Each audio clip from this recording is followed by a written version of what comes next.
അനുഗ്രഹിക്കപ്പെട്ട ഈ വിശുദ്ധ ദിനത്തിനായി കർത്താവിനെ സ്തുതിക്കുന്നു. എല്ലാവർക്കും ക്രിസ്തുയേശുവിന്റെ നാമത്തിൽ വന്ദനത്തെ ചൊല്ലുന്നു. ഇന്നത്തെ ദൈവവചന ധ്യാനത്തിനായി യിരെമ്യാ പ്രവാചകന്റെ പുസ്തകം 29-ാമത്തെ അധ്യായം 11-ാമത്തെ വാക്യം. നിങ്ങൾ പ്രത്യാശിക്കുന്ന ശുഭഭാവി വരുവാൻ തക്കവണ്ണം ഞാൻ നിങ്ങളെക്കുറിച്ച് നിരൂപിക്കുന്ന നിരൂപണങ്ങൾ ഇന്നവയെന്ന് ഞാൻ അറിയുന്നു. അവ തിന്മയ്ക്കല്ല നന്മയ്ക്കത്രയുള്ള നിരൂപണങ്ങളെന്ന് യഹോവയുടെ അരുളപ്പാട്. ദൈവിക നിരൂപണങ്ങൾ എന്ന വിഷയത്തെ ആസ്പദീകരിച്ച് ഈ വാക്യത്തിൽ നിന്നും ഒരു ചെറിയ സന്ദേശം നിങ്ങളുമായി പങ്കുവയ്ക്കുന്നു. ഇത് നമ്മുടെ ജീവിതത്തിന് അനുഗ്രഹത്തിനും വിടുതലിനും കാരണമാകട്ടെ എന്ന് പ്രാർത്ഥിക്കുന്നു. നമുക്കറിയാം, യഹൂദജനം ഇതര ജാതികളിൽ നിന്ന് വ്യത്യസ്തമായി ദൈവത്താൽ തിരഞ്ഞെടുക്കപ്പെട്ടവരായിരുന്നു. എന്നാൽ പലപ്പോഴും ദൈവത്തിന്റെ പ്രതീക്ഷയ്ക്കൊപ്പം വളരാനോ ഉയരാനോ മുൻപോട്ട് പോകുവാനോ അവർക്ക് കഴിഞ്ഞില്ല. ദൈവത്തോടുള്ള മത്സരവും വിഗ്രഹാരാധനയും പലപ്പോഴും അവരെ തകർച്ചയിലേക്ക് നയിച്ചുകൊണ്ടിരുന്നു. ദൈവിക ന്യായപ്രമാണങ്ങൾ പലപ്പോഴും അവരെ ത്യജിച്ച അനുഭവങ്ങളുണ്ട്. വടക്കേ രാജ്യമായ ഇസ്രായേലും തെക്കേ രാജ്യമായ യഹൂദയും തമ്മിലുള്ള നിരന്തര മത്സരങ്ങളും യുദ്ധങ്ങളും ഇരു രാജ്യങ്ങളുടെയും ശക്തി അനുദിനം ക്ഷയിപ്പിച്ചുകൊണ്ടിരുന്നു. മാത്രമല്ല, ജനത്തിന്റെ കഠിന പാപം നിമിത്തം BC 586 യഹൂദജനം ബാബേലിലേക്കും BC 722 ഇസ്രായേൽ അശൂരിലേക്കും പ്രവാസികളായി പോകേണ്ടുന്ന അനുഭവം അവരുടെ ജീവിതത്തിലുണ്ടായി. ബാബേൽ പ്രവാസത്തിൽ കഴിഞ്ഞ ജനം വളരെ നിരാശയിലായിരുന്നു. തങ്ങളുടെ പാപത്തിന്റെ ഫലമാണ് ഇങ്ങനെ സംഭവിക്കാൻ കാരണമെന്നും അതിനാൽ ദൈവം തങ്ങളെ തള്ളിക്കളഞ്ഞുവെന്നും അവര് ചിന്തിക്കാൻ തുടങ്ങി. യെശയ്യാപ്രവചനം 40-ാമത്തെ അധ്യായം 27-ാമത്തെ വാക്യത്തിൽ വായിക്കുമ്പോൾ അവരുടെ ചിന്തകൾ ഇങ്ങനെയായിരുന്നു: എന്നാൽ എന്റെ വഴി യഹോവയ്ക്ക് മറഞ്ഞിരിക്കുന്നു, എന്റെ ന്യായം എന്റെ ദൈവം കാണാതെ കടന്നുപോയിരിക്കുന്നു എന്ന് യാക്കോബേ നീ പറയുകയും ഇസ്രായേലേ നീ സംസാരിക്കുകയും ചെയ്യുന്നത് എന്ത്? പൂർവകാലങ്ങളെ പോലെ ഇനി ദൈവവുമായുള്ള ഒരു ബന്ധം, അങ്ങനെയുള്ളൊരു ജീവിതം അവർക്ക് ലഭിക്കുകയില്ല എന്ന് അവർ പലപ്പോഴും ചിന്തിക്കാൻ തുടങ്ങി.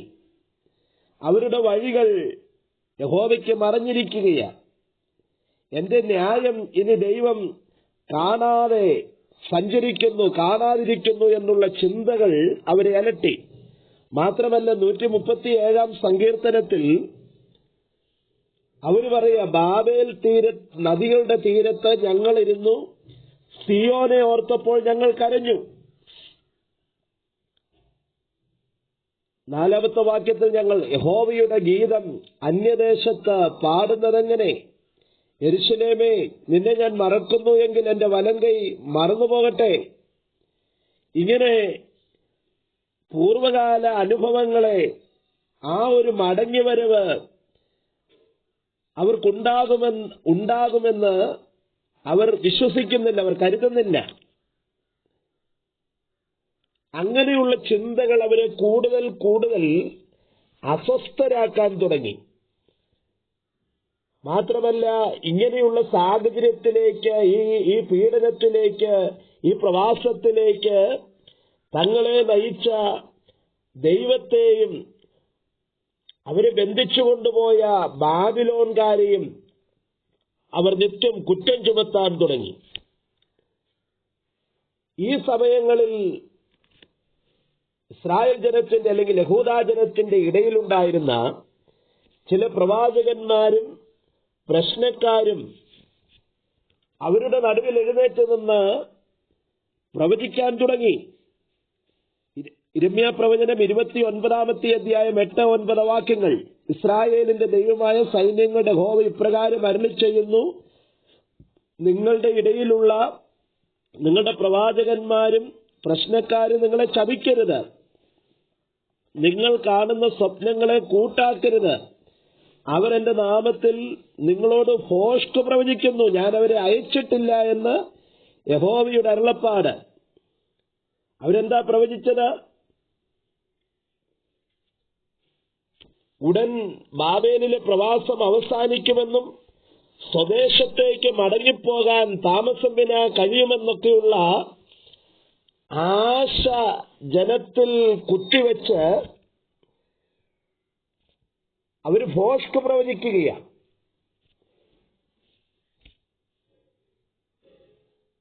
ഇത്തരം സാഹചര്യങ്ങളെല്ലാം തന്നെ അവരെ ക്രിയാത്മകമായ സമീപനങ്ങളിൽ നിന്ന് പിന്തിരിപ്പിച്ച് നിഷ്ക്രിയത്വത്തിലേക്ക് നയിച്ചുകൊണ്ടിരുന്നു. എന്ന് പറഞ്ഞാൽ അവർ ചെയ്യേണ്ടുന്ന കാര്യങ്ങളെ ചെയ്യാൻ അനുവദിക്കാതെ ഇവരുടെ ഈ പ്രവചനങ്ങൾ, ഇവരുടെ ഈ പ്രശ്നം പറച്ചിൽ അവരെ ഉത്സാഹമില്ലാത്ത, ഒന്നും പ്രവർത്തിക്കാൻ അനുവദിക്കാത്തൊരനുഭവത്തിലേക്ക് കൊണ്ടുപോയി. ഒരു ശുഭഭാവി ഇവർ പ്രതീക്ഷിക്കുന്നുണ്ടെങ്കിലും അത് നടക്കാനുള്ള സാധ്യതകൾ കാണാത്തിടത്തോളം തങ്ങളുടെ പ്രയത്നങ്ങൾക്കൊന്നും അർത്ഥമില്ലെന്നവർ ചിന്തിക്കുകയാണ്. മാത്രമല്ല, അധ്വാന ജീവിതത്തിൽ നിന്നും അതുപോലെ തന്നെ ആത്മീയ അനുഭവങ്ങളിൽ നിന്നും ജനം പതിയെ പിന്തിരിയാൻ തുടങ്ങി. ഈ പശ്ചാത്തലത്തിൽ കഴിയുന്ന യഹൂദ ജനത്തോട് യിരെമ്യാ പ്രവാചകൻ മുഖാന്തരം ദൈവം ഒരരുളപ്പാട് കൊടുക്കുകയാണ്. അതാ 29-ാമത്തെ അധ്യായം 10-11 വാക്യങ്ങളിൽ യഹോവ ഇപ്രകാരം അരുളിച്ചെയ്യുന്നു, ബാബേലിലെ 70 സംവത്സരം കഴിഞ്ഞ ശേഷമേ ഞാൻ നിങ്ങളെ സന്ദർശിച്ച് ഈ സ്ഥലത്തേക്ക് മടക്കി വരുത്തുമെന്ന് നിങ്ങളോടുള്ള എന്റെ വചനം ഞാൻ നിവർത്തിക്കുകയുള്ളൂ. 11 പറയുന്നു, നിങ്ങൾ പ്രത്യാശിക്കുന്ന ശുഭഭാവി വരുവാൻ തക്കവണ്ണം ഞാൻ നിങ്ങളെക്കുറിച്ച് നിരൂപിക്കുന്ന നിരൂപണങ്ങൾ ഇന്നവയെന്ന് ഞാൻ അറിയുന്നു. അവ തിന്മയ്ക്കല്ല നന്മയ്ക്കത്രയുള്ള നിരൂപണങ്ങളെന്ന് യഹോവയുടെ അരുളപ്പാട്. ജനത്തിന്റെ പ്രത്യാശയ്ക്കും അവരുടെ ഉറപ്പിനും മുൻപോട്ട് ദൈവം പ്രവർത്തിക്കുമെന്നുള്ള ഒരു ചിന്ത അവരുടെ ഉള്ളിൽ വെളിപ്പെടേണ്ടതിന് ദൈവം ഒരു സന്ദേശം അവർക്ക് കൊടുക്കുകയാണ്. അത് വാക്യം 5 നിങ്ങൾ ശ്രദ്ധിക്കുക. നിങ്ങൾ വീടുകളെ പണിത് പാർപ്പിൻ, തോട്ടങ്ങളെ ഉണ്ടാക്കി ഫലം അനുഭവിപ്പിൻ. നിരാശയിൽ ആണ്ടുപോയ ജനത്തോട് ദൈവം പറയുന്നു, നിങ്ങൾ വീടുകളെ പണിത് പാർപ്പിൻ, തോട്ടങ്ങളെ ഉണ്ടാക്കി ഫലം അനുഭവിപ്പിൻ. ജീവിത സാഹചര്യങ്ങളെ നോക്കി, ഇപ്പോൾ ആയിരിക്കുന്ന അനുഭവങ്ങളെ നോക്കി നിരാശപ്പെടാനല്ല ദൈവം പറഞ്ഞത്. സാധ്യതകളെ കണ്ടെത്തി ജീവിക്കുവാൻ ദൈവം അവരോട് ആവശ്യപ്പെടുകയാണ്. ആയിരിക്കുന്ന ചുറ്റുപാടുകളെ കുറ്റപ്പെടുത്തി മറ്റുള്ള കാഴ്ചകൾ, ഭയപ്പെടുത്തുന്ന രീതിയിലുള്ള കാഴ്ചകൾ കണ്ട് മടുത്തുപോകാതെ, അതിൽ നിഷ്ക്രിയരായിരിക്കാതെ ഒരു ഫലവത്തായ ജീവിതം നയിപ്പാൻ ദൈവം അവരോട് പറയുന്നു. സ്തോത്രം.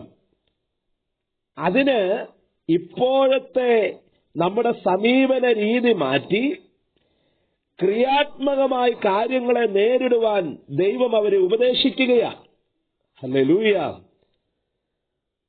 നിരാശപ്പെടുന്നതുകൊണ്ട് ഇന്നത്തെ പ്രശ്നങ്ങളിലേക്ക് അവരെ നയിച്ച കഴിഞ്ഞകാല അനുഭവങ്ങളെ തിരുത്താൻ നിങ്ങൾക്ക് കഴിയുകയില്ലെന്നും, പ്രത്യുത ഈ പ്രശ്നത്തിൽ ദൈവത്തിൽ ആശ്രയിച്ച് ഫലകരമായ ജീവിതത്തിന് തയ്യാറെടുത്താൽ ദൈവത്തിന് അവരെ തന്റെ പദ്ധതിക്കായി ഉപയോഗിക്കാൻ കഴിയുമെന്നും ദൈവം അവരോട് അരുളപ്പാട് കൊടുക്കുകയാണ്.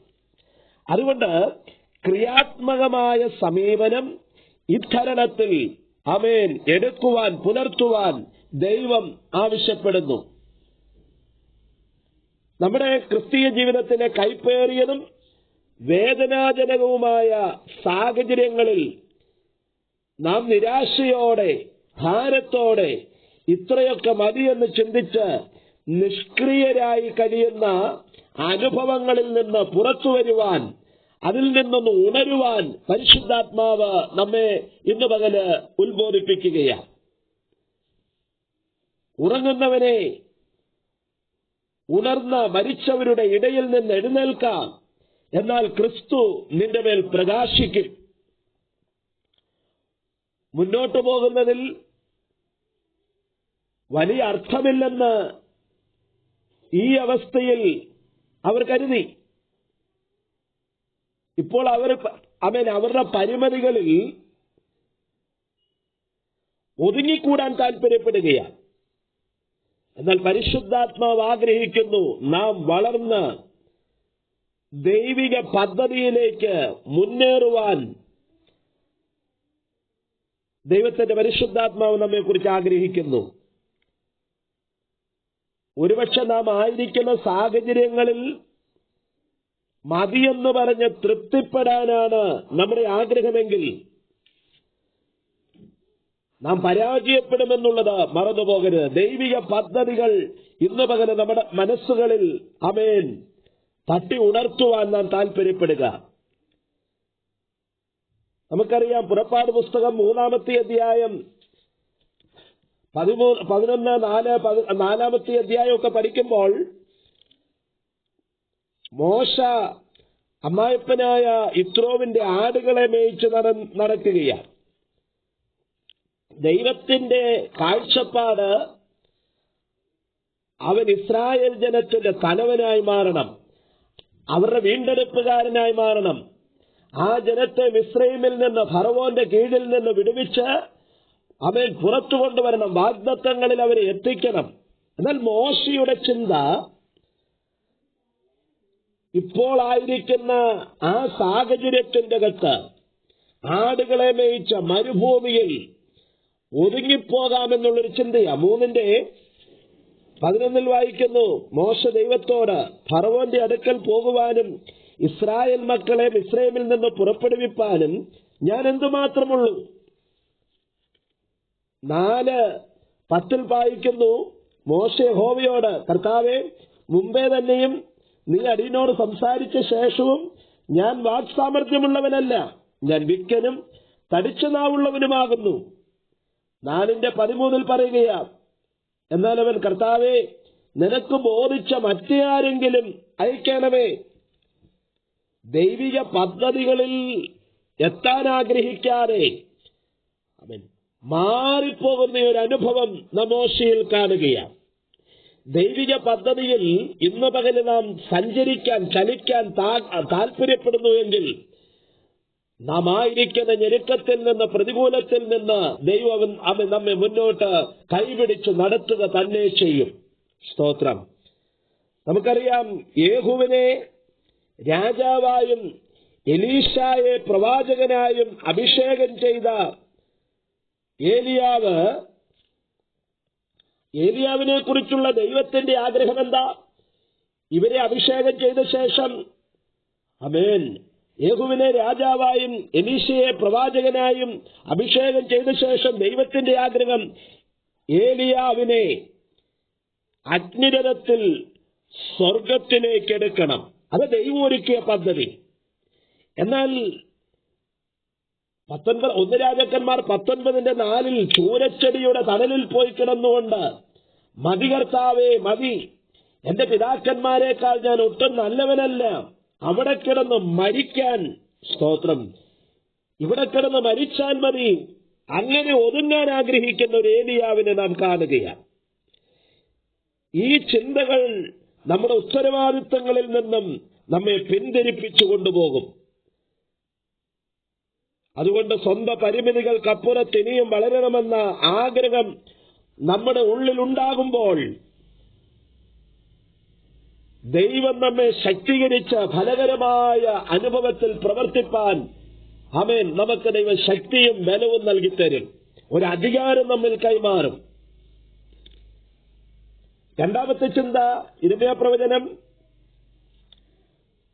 29:7 വാക്യം. ഞാൻ നിങ്ങളെ ബദ്ധരായി കൊണ്ടുപോകുമാറാക്കിയ പട്ടണത്തിന്റെ നന്മ അന്വേഷിച്ച് അതിനുവേണ്ടി യഹോവയോട് പ്രാർത്ഥിപ്പിൻ. അതിന് നന്മയുണ്ടെങ്കിൽ നിങ്ങൾക്ക് നന്മയുണ്ടാകും.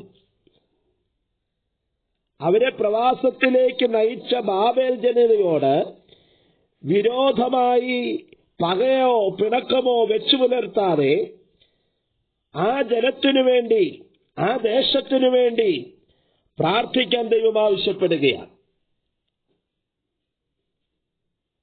പ്രാർത്ഥന, ആമേൻ, ദൈവം ആഗ്രഹിക്കുന്നത് അവരുടെ പ്രാർത്ഥനാ ജീവിതം വളരണം. ആരാധന, ആമേൻ, മുടങ്ങിക്കിടക്കുന്ന പ്രാർത്ഥനകൾ, ആരാധനകൾ, ദൈവവചന ധ്യാനങ്ങൾ അവരിൽ റീസ്റ്റാർട്ട് ചെയ്യാൻ, തുടങ്ങാൻ ദൈവം ആഗ്രഹിക്കുകയാണ്. അങ്ങനെ പ്രാർത്ഥന തുടങ്ങാൻ ആവശ്യപ്പെടുന്നതിന്റെ പിന്നിൽ 2 കാരണങ്ങൾ ദൈവം ഇവിടെ ചൂണ്ടിക്കാണിക്കുന്നു. ഒന്നാമതായി, ഞാൻ നിങ്ങളെ ബദ്ധരായി കൊണ്ടുപോകുമാറാക്കിയ പട്ടണത്തിന്റെ നന്മ അന്വേഷിച്ച്, ആമേൻ, ഒരിക്കൽ ഞാൻ നിങ്ങളെ ബദ്ധരായി കൊണ്ടുപോകുമാറാക്കിയ പട്ടണത്തിന്റെ നന്മ അന്വേഷിക്കുക, അതിനുവേണ്ടി പ്രാർത്ഥിക്കുക. എന്താ അതിന്റെ അർത്ഥം? ബാബിലോൺകാരല്ല, ദൈവമാണ് അവരെ ഈ സാഹചര്യത്തിലേക്ക് നയിച്ചത് എന്ന് നാം അവിടെ മനസ്സിലാക്കുകയാണ്. കൊണ്ടുപോകാൻ അനുവദിച്ച ദൈവം തീരുമാനിച്ചെങ്കിൽ മാത്രമേ അവൻ ഈ ജനതയ്ക്ക് മടങ്ങി വരാൻ കഴിയുകയുള്ളൂ. അതിനുള്ള ഏക പോംവഴി എന്ന് പറയുന്നത്, ഏക പരിഹാരം എന്ന് പറയുന്നത് പ്രാർത്ഥനയാ. സ്തോത്രം. വിശ്വാസിയുടെ, ദൈവമക്കളുടെ എല്ലാ അത്യാഹിതങ്ങൾക്കും പിന്നിൽ, എല്ലാ പ്രതികൂലങ്ങളുടെയും പിന്നിൽ ഒരു ദൈവകരമുണ്ടെന്ന് നാം തിരിച്ചറിയണം. ആ ദിവ്യകരമാണ്, ആ ദൈവസാന്നിധ്യമാണ് സകലതും നിയന്ത്രിക്കുന്നത്. എല്ലാം അവസാനിച്ചു എന്ന് കരുതുമ്പോഴും ആ കരങ്ങൾക്ക് നമ്മുടെ കാര്യങ്ങൾക്ക് വ്യത്യാസപ്പെടുത്താൻ കഴിയുമെന്ന് നാം ഇന്ന് പകരം തിരിച്ചറിയുക. അതുകൊണ്ടാണ് പ്രശ്നങ്ങൾക്ക് നടുവിൽ നാം പ്രാർത്ഥനയിൽ സമയം ചെലവഴിക്കണമെന്ന് ദൈവം ഇവിടെ ആഗ്രഹിക്കുന്നത്. ദൈവസന്നിധിയിൽ നിന്നുള്ള ഒളിച്ചോട്ടമോ ഉത്തരവാദിത്വങ്ങളിൽ നിന്നുള്ള പിൻവാങ്ങലോ അതിന് പരിഹാരമാകുകയില്ല. പ്രാർത്ഥനയ്ക്ക് വ്യത്യാസപ്പെടുത്തുവാൻ കഴിയാത്ത ഒരു കാര്യവുമില്ല എന്ന് നാം മനസ്സിലാക്കുക. എത്ര ഭയാനകമായ ചെങ്കടലും പ്രാർത്ഥനയ്ക്ക് മുമ്പിൽ വിഭജിക്കപ്പെടും, തുറക്കപ്പെടും. Praise the Lord. എത്ര ഭീമമായ, എത്ര ഉയർത്തിക്കെട്ടിയ, അവൻ എത്ര ആഴങ്ങളിൽ അടിസ്ഥാനമിട്ട കോട്ടകളാണെങ്കിലും രക്തത്താൽ ജയം നിന്റെ പ്രാർത്ഥനയുടെ മുമ്പിൽ, ആരാധനയുടെ മുമ്പിൽ അവൻ നിലംപതിക്കും. സ്തോത്രം. എത്ര ശക്തമായ ഇരുമ്പുവാതിലിന്റെ അകത്ത് നിന്നെ കൊണ്ട് അടച്ചാലും, എത്ര ചങ്ങലകളിട്ട് നിന്നെ പൂട്ടിയാലും, സ്തോത്രം, സ്തോത്രം, അമേൻ, അതിന്റെ അകത്തേക്ക് ഇറങ്ങി വന്ന്, അമേൻ, അതിനെ തുറന്നതിനെ പുറത്തു കൊണ്ടുവരുവാൻ അവൻ നമ്മുടെ പ്രാർത്ഥനകൾക്ക് ശക്തിയുണ്ടെന്ന് നാം മറന്നുപോകരുത്. അതുകൊണ്ട് വിശ്വാസിയുടെ ഏറ്റവും പ്രധാന ആയുധമെന്ന് പറയുന്നത് പ്രാർത്ഥനയാണ്. നാം ആയിരിക്കുന്ന സാഹചര്യങ്ങളെ ഇന്ന് പകല് തട്ടിത്തകർത്ത് മുന്നേറേണ്ടതിന് ഇന്ന് പകൽ അഭിഷേകത്തോടെ ആത്മാവിൽ അവൻ പോരാടി പ്രാർത്ഥിപ്പാൻ നാം ധൈര്യപ്പെടുക. രണ്ടാമതായി അവിടെ പറയുന്നു, ദേശത്തിന് നന്മയുണ്ടെങ്കിൽ നിങ്ങൾക്ക് നന്മയുണ്ടാകും. ഒരു ദേശത്തിന്റെ നന്മ അതിലെ നിവാസികൾക്കുള്ള നന്മയാണ്. ജനം നിരാശരായി അധ്വാനത്തിൽ അലസരായാൽ ആ ദേശം നിഷ്ഫലമാകും, അത് ശൂന്യമാകും, അത് മരുഭൂമി പോലെയാകും. അതുവഴി നഷ്ടമുണ്ടാകുന്നത് അതിലെ നിവാസികൾക്ക് തന്നെയാണ്. അതിനാൽ ദൈവം പറയുന്നു, അതിന്റെ ദേശത്തിന്റെ ആമേൻ നന്മയ്ക്കായി പ്രാർത്ഥിക്കുക, അധ്വാനിക്കുക, രക്തത്താൽ ജയം. നാം എപ്പോഴും അത് വളരെയധികം ശ്രദ്ധിക്കണം. അലസതകൾ, ആമേൻ, നിരാശകൾ നമ്മെ നിഷ്ക്രിയത്വത്തിലേക്ക്, ഒന്നും പ്രവർത്തിക്കാൻ, ഒന്നും ചെയ്യാൻ കഴിയാത്തൊരു അനുഭവത്തിലേക്ക് നമ്മെ നയിക്കുമ്പോൾ നമ്മുടെ പ്രാർത്ഥനയും ആമേൻ, നമ്മുടെ ആരാധനയും ആമേൻ മുൻപോട്ട് ഉത്സാഹത്തോടെ ആമേൻ ചിലത് പ്രവർത്തിപ്പാൻ, ചിലത് ചെയ്യുവാൻ, മുൻപോട്ട് പോകത്തക്കവണ്ണമുള്ള ഒരു ഉത്സാഹം നമ്മുടെ ജീവിതത്തിൽ നൽകിത്തരും. നമ്മുടെ ഉത്സാഹത്തെ കെടുത്തുന്ന, യാത്രകളെ തടയുന്ന എല്ലാ പ്രതികൂല ശക്തികളും ഈ വചന ശുശ്രൂഷയിൽ നിങ്ങൾ തീരുമാനമെടുക്കുമ്പോൾ, ഇത് കേൾക്കുമ്പോൾ, സ്തോത്രം, മുൻപോട്ട് പോകാനുള്ളൊരു ആത്മശക്തി നിങ്ങളുടെ മേൽ ഇന്ന് പകല് കൈമാറട്ടെ. അതുകൊണ്ട് നിരാശയ്ക്ക് ഇടം കൊടുക്കാതെ പ്രാർത്ഥനയിൽ സമയം ചെലവഴിപ്പാൻ പരിശുദ്ധാത്മാവ് ഇടപെടുന്നു.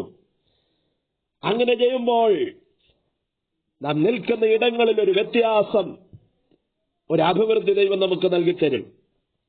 മൂന്നാമത്തെ ചിന്ത 11-ാമത്തെ കുറിവാക്യമാ, നിങ്ങൾ പ്രത്യാശിക്കുന്ന ശുഭഭാവി വരുവാൻ തക്കവണ്ണം ഞാൻ നിങ്ങളെക്കുറിച്ച് നിരൂപിക്കുന്ന നിരൂപണങ്ങൾ ഇന്നവയെന്ന് ഞാൻ അറിയുന്നു, അവ തിന്മയ്ക്കല്ല നന്മയ്ക്കത്രയുള്ള നിരൂപണങ്ങളെന്ന് യഹോവയുടെ അരുളപ്പാട്. ആമേൻ. മുന്നോട്ടു പോകാൻ വഴി കാണാതെ പകച്ചു നിൽക്കുന്ന ജനത്തോട് ദൈവം പറയുന്നു, നിങ്ങളെക്കുറിച്ച് എനിക്കൊരു പദ്ധതിയുണ്ട്. നഷ്ടപ്പെട്ടുപോയ പഴയകാല നന്മകൾ മടക്കിത്തരുവാൻ, ആമേൻ, അനുഗ്രഹങ്ങൾ മടക്കിത്തരുവാൻ, നിന്റെ സ്ഥാനമാനങ്ങൾ മടക്കിത്തരുവാൻ, ആമേൻ, ശുശ്രൂഷകൾ മടക്കിത്തരാൻ, ഭൗതിക ആത്മീയ നന്മകൾ മടക്കിത്തരാൻ ദൈവം മതിയായവനാണ്. 14-ാമത്തെ വാക്യത്തിൽ പറയുന്നു, ഞാൻ നിങ്ങളുടെ പ്രവാസം മാറ്റും, ഞാൻ നിങ്ങളെ നീക്കിക്കളഞ്ഞിരിക്കുന്ന സകല ജാതികളിൽ നിന്നും എല്ലായിടങ്ങളിൽ നിന്നും നിങ്ങളെ ശേഖരിച്ച് ഞാൻ നിങ്ങളെ വിട്ടുപോകുമാറാക്കിയ സ്ഥലത്തേക്ക് തന്നെ മടക്കി വരുത്തുമെന്ന് യഹോവയുടെ അരുളപ്പാട്. അതിനാൽ അനുകൂലമല്ലാത്ത വർത്തമാനകാല സാഹചര്യങ്ങളിലും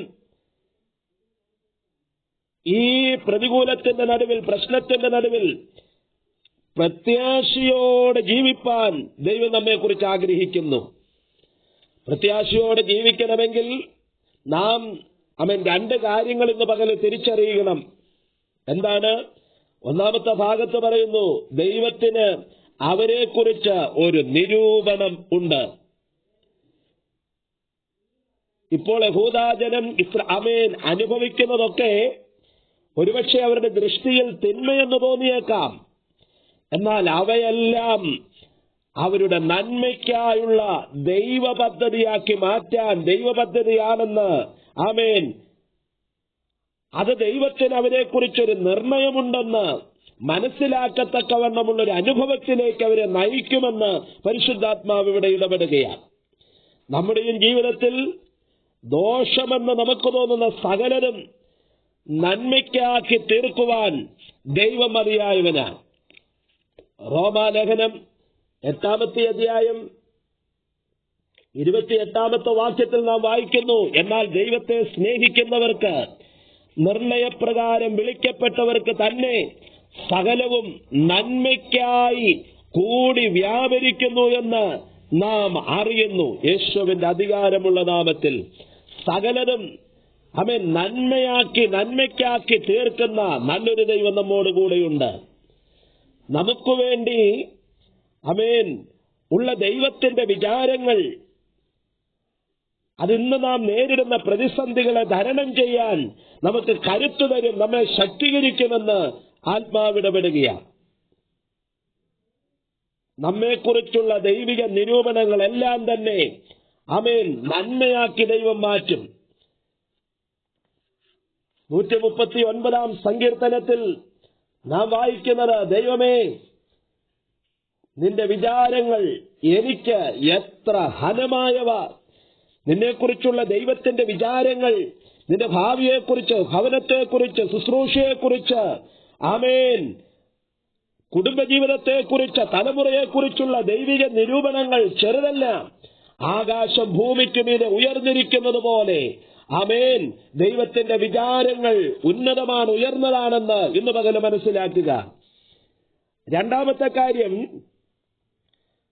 11-ാമത്തെ വാക്യത്തിന്റെ 2-ാമത്തെ ഭാഗത്ത് പറയുന്നു, നിങ്ങളെക്കുറിച്ച് നിരൂപിക്കുന്ന നിരൂപണങ്ങൾ ഇന്നവയെന്ന് ഞാൻ അറിയുന്നു. ദൈവം പറയുന്നത് ശ്രദ്ധിക്കുക, മനുഷ്യർ പറയുന്നതല്ല നീ ശ്രദ്ധിക്കേണ്ടത്. ചുറ്റുപാട് പറയുന്നതല്ല ശ്രദ്ധിക്കേണ്ടത്. ദൈവം പറയുന്നത് ഇന്ന് പകൽ അനുസരിക്കുവാൻ തയ്യാറാകുക. ഭാവിയെ സംബന്ധിച്ചുള്ള ആശങ്ക ഈ ജനത്തിനുണ്ട്. അവരുടെ ശുഭഭാവിയെക്കുറിച്ചുള്ള വ്യക്തത അവൻ ദൈവത്തിനുമുണ്ട്. സ്തോത്രം. അതെങ്ങനെ സാധ്യമാക്കണമെന്ന് അവൻ നമുക്കറിയത്തില്ല. പക്ഷേ നന്നായി നമ്മെക്കുറിച്ച് അറിയാവുന്ന ഒരു ദൈവത്തെയാണ് നാം ആരാധിക്കുന്നത്. അവൻ കൈവിടുകയില്ല, അവൻ ഉപേക്ഷിക്കുകയില്ല. സ്തോത്രം. ഇന്ന് പകൽക്കാലം ദൈവത്തിൽ നാം ആശ്രയിച്ചാൽ കുലുങ്ങാതെ നിൽക്കുന്ന സിയോൻ പർവ്വതം പോലെ നമ്മയാക്കി നമ്മുടെ തലകളെ ഉയർത്താൻ ദൈവം മതിയായവനാ. ഹല്ലേലൂയ. വൈവിധ്യമാർന്ന പലതരത്തിലുള്ള പ്രശ്നങ്ങളിലൂടെ നാം കടന്നു പോകുമ്പോൾ ഒരുപക്ഷെ നമ്മുടെ ഭാവിയെക്കുറിച്ചുള്ള അവ്യക്തതകൾ, എന്ത് ചെയ്യണമെന്നുള്ള ധാരണകൾ, എങ്ങനെ മുൻപോട്ട് പോകണമെന്നുള്ള അറിവ് ഒരുപക്ഷെ നമുക്ക് ഉണ്ടായെന്ന് വന്നേക്കുകയില്ല. കാര്യങ്ങൾ എവിടെ ചെന്ന് അവസാനിക്കുമെന്നുള്ള ചിന്തകൾ, എങ്ങനെ മുൻപോട്ട് പോകുമെന്നുള്ള ചിന്തകൾ ഒരുപക്ഷെ നമ്മെ പലപ്പോഴും അസ്വസ്ഥരാക്കിയേക്കാം. എന്നാൽ നമ്മുടെ ഭാവി നന്നായി അറിയാവുന്ന, നമ്മുടെ കരുത്തിന് പിടിച്ചിരിക്കുന്ന ഒരു സർവശക്തനായ ദൈവമുണ്ടെന്ന് നാം ഇന്ന് പകല തിരിച്ചറിയുവാൻ, ആ തിരിച്ചറിവ് നമ്മിലേക്ക് ധൈര്യം പകർന്ന് നമ്മുടെ പ്രതികൂലങ്ങളെ ചാടിക്കടപ്പാൻ ദാവീദ് പറഞ്ഞതുപോലെ നീ എന്റെ ദീപത്തെ കത്തിക്കുമെന്നും എന്റെ അന്ധകാരത്തെ പ്രകാശമാക്കുമെന്നും നിന്നാൽ ഞാൻ പടക്കൂട്ടത്തിന്റെ നേരെ പാഞ്ഞു ചെല്ലുമെന്നുള്ള അറിവ് ദാവീദിനെ ജയിപ്പിച്ചതുപോലെ, മുൻപോട്ട് നടത്തിയതുപോലെ നമ്മയും നടത്താൻ ആ പദ്ധതികൾക്ക്, ആ തിരിച്ചറിവിന് കഴിയുമെന്ന് നാം മറന്നു പോകരുത്. ഒരു ചെറിയ ഞാൻ പറഞ്ഞവസാനിപ്പിക്കാം. കാനകൾ അഥവാ മലയിടുക്കുകളിലൂടെ ഒഴുകിവരുന്ന നീർച്ചാലുകളുടെ ഉത്ഭവത്തെക്കുറിച്ച് ഒരു കഥ ഇങ്ങനെ പറയുന്നുണ്ട്. അനേകായിരം സംവത്സരങ്ങൾക്ക് മുമ്പ് കാനകളോ അരുവികളോ ലോകത്തിൽ ഇല്ലായിരുന്നു എന്ന് ആ കഥയിൽ പറയുകയാണ്. അന്ന് പുല്ലുകൾ നിറഞ്ഞ സമതലങ്ങൾ മാത്രമേ ഉണ്ടായിരുന്നുള്ളൂ. ഒരിക്കൽ സൃഷ്ടാവ് ഈ സമതലങ്ങൾ സന്ദർശിച്ചു. വെറും പുൽമേടുകൾ മാത്രം ദർശിച്ച സൃഷ്ടിതാവ് ആ നീർച്ചാലു ആ മലയിടുക്കിനോട്, ആ സമതലങ്ങളോട് ചോദിക്കുകയാണ്, നിനക്ക് മനോഹരമായ പുഷ്പങ്ങളും നയനമനോഹരമായ ലതകളും ഒന്നുമില്ലേ? ഉടനെ സമതലങ്ങൾ സൃഷ്ടിതാവിനോട് പറയുന്നു, നാഥാ, അതിനുള്ള വിത്തുകൾ ഇതുവരെ എനിക്ക് ലഭിച്ചിട്ടില്ല.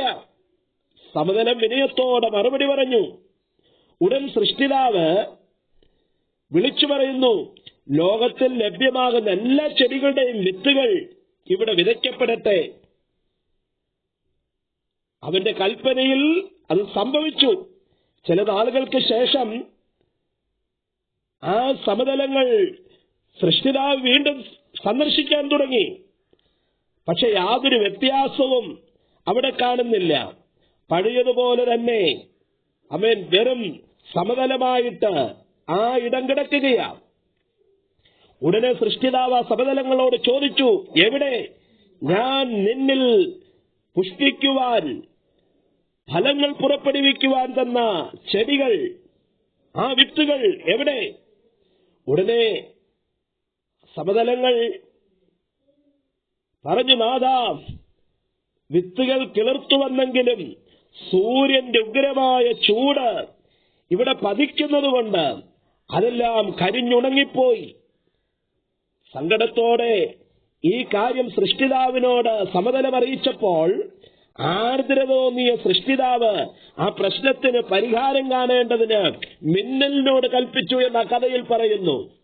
ഉടൻ മിന്നലുകൾ സൃഷ്ടിതാവിന്റെ വാക്ക് കേട്ട് ആ സമതലങ്ങളിലേക്ക്, ആ മലയിടുക്കുകളിലേക്ക് പാഞ്ഞെത്തി. തെളിഞ്ഞ ആകാശത്തു നിന്നും വെള്ളിടി പാഞ്ഞിറങ്ങി സമതലത്തിന്റെ അടിഭാഗം വരെ ഒരു വലിയ പിളർപ്പുണ്ടായി. വേദന സഹിക്കാൻ കഴിയാതെ സമതലം ഉറക്കെ നിലവിളിച്ചു. ദിവസങ്ങളോളം സമതലങ്ങൾ നീറി നീറി കരഞ്ഞുകൊണ്ടിരുന്നു. വൈകാതെ ആ മുറിവുകളിലൂടെ ജലധാര ഒഴുകുവാൻ തുടങ്ങി. ഉണങ്ങി വരണ്ട ഭൂപ്രദേശങ്ങൾ നനയാൻ തുടങ്ങി. ദിവസങ്ങൾ കഴിഞ്ഞപ്പോൾ ആമേൻ പൂക്കളും കായ്കളും നിറഞ്ഞ ചെടികൾ അവിടെ തല ഉയർത്തി. എന്നെ കേൾക്കുന്ന പ്രിയരെ, ജീവിതത്തിൽ അപ്രതീക്ഷിതമായി ഉണ്ടാകുന്ന ചില വെള്ളിടികൾ അവൻ ഒരുപക്ഷെ ദുഃഖങ്ങൾ ഉണ്ടായേക്കാം, നിരാശകൾ ഉണ്ടാക്കിയേക്കാം.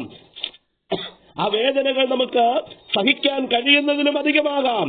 എന്നാൽ വെള്ളിടിക്ക് ശേഷം ഹരിതവർണമായ അനുഗ്രഹത്താൽ തല ഉയർത്തി നിൽക്കുന്ന പുഷ്പങ്ങളും ഫലങ്ങൾ നിറഞ്ഞതായിരിക്കുന്ന ചെടികളും അവിടെ വെളിപ്പെടുമെന്നുള്ളത് നാം മറന്നു പോകരുത്. അപ്പോഴാണ് നമുക്ക് മനസ്സിലാകുന്നത്, ഈ വേദനകൾ നന്മയ്ക്കാണല്ലോ എന്ന്. ഇന്ന് പകൽക്കാലം സകലതും നന്മയ്ക്കാക്കി തീർക്കുന്ന നമ്മെക്കുറിച്ചുള്ള ദൈവിക നിരൂപണങ്ങൾ തിരിച്ചറിഞ്ഞ് മുന്നേറുവാനുള്ള ദൈവകൃപയ്ക്ക് വേണ്ടി ഈ പ്രതികൂലത്തിന്റെ നടുവിൽ, പ്രശ്നങ്ങളുടെ നടുവിൽ പ്രാർത്ഥിക്കുവാൻ ദൈവം സകല ജനത്തിനും, എന്നെ കേൾക്കുന്ന എല്ലാ പ്രിയപ്പെട്ടവർക്കും ദൈവം കൃപ തരട്ടെ എന്നുള്ള പ്രാർത്ഥനയോട്, ആഹ്വാനത്തോടെ വാക്കുകൾ ഉപസംഹരിക്കുന്നു. ദൈവം നിങ്ങളെ എല്ലാവരെയും അനുഗ്രഹിക്കട്ടെ. ആമേൻ.